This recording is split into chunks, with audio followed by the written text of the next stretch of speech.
Okay. Our project is lung cancer rates in Montenegro. Imagine you're a teenager in Podgorica, Montenegro. Your parents are both working class and have jobs within the steelmaking industry. Money is tight, and you do not have many opportunities afforded to you.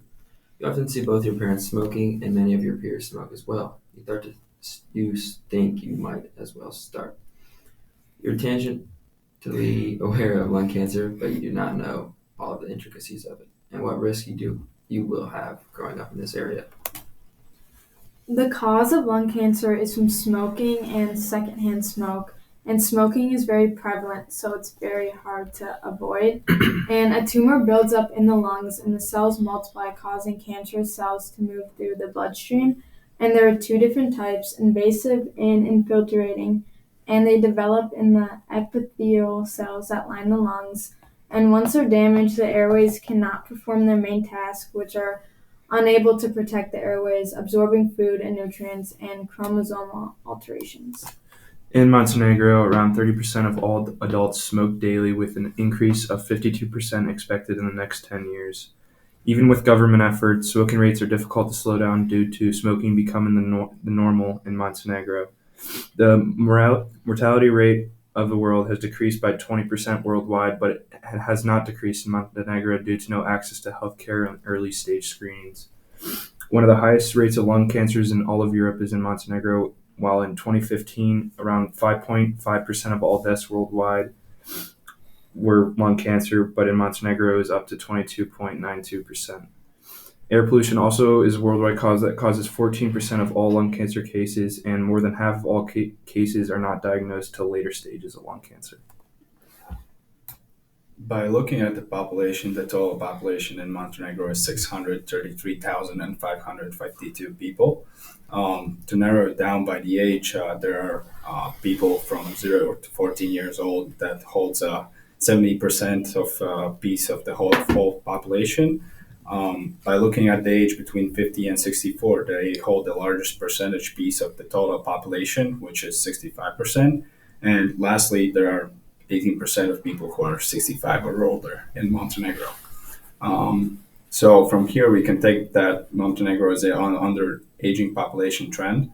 And also the median age of population is 39.7 years old. And if we look at the regular adult smokers in Montenegro, there are approximately 35 adult smokers, 35%. And from them, the men are more than women that use tobacco on a regular daily basis. And finally, the mortality rate caused from tobacco almost 30% of the total population. Context, the Montenegrin economy relies on steelmaking and tourism, which increases the amount of fine particulate matter in the air, which settles in the lungs. After COVID-19, the tourism side collapsed and has not recovered, which leads to increased rates of poverty, meaning more people begin smoking as a form of stress relief, as well as lesser access to healthcare. There is also corruption within the healthcare system, which is run in tandem by the state and a single company, so people are less likely to seek treatment when they suspect or know that something is wrong. There have been two previous attempts at intervention that I could find. The first including taxation on the consumption of tobacco.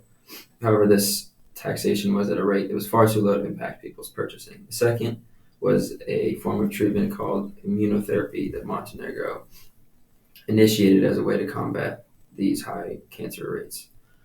Other possible solutions we came up with were trying to impact the education system in order to stop high rates of smoking in the future, conventions, yearly or monthly, required courses that may change the curriculum, and opportunities to change and teach the youth population about the repercussions of smoking and lung cancer. Finally, we decided to work alongside the government to impose steeper taxes on the buying of tobacco. Also, we came up with a solution that we will use like a weekly in-school program for high school students, which will probably target schools with majority lower class students and educational risk of smoking and the effects of cancer. And they will benefit out of it by getting small scholarships for those who are actually participating in this program. And in the future, they will learn like free lung cancer screenings. It would focus on a single school district in Podgorica where lung cancer rates are the highest in the country. We feel it is best to focus on the younger population right now in an effort to break the cycle of consistent tobacco use. Introducing students to the medical system through the screenings can also help lessen some of the distrust in it. Several systemic overhauls need to happen, but this program is a good start to begin making a difference in people's lives. For our budget, we thought that majority of the money should go to the cancer screenings, so 25,000, 5,000 to school insensitives, 15,000 to student scholarships, and 5,000 to hire speakers and educators. You then choose to attend this program and you learn the dangers of smoking and how it contributes to the cause of lung cancer. The realization that lung cancer can severely harm or kill you settles in, and you begin to warn others that smoking is harmful. After attending all the sessions, you are one of 3 people to receive a scholarship. This benefits your future education by helping to pay for school. Thank you. How long was that?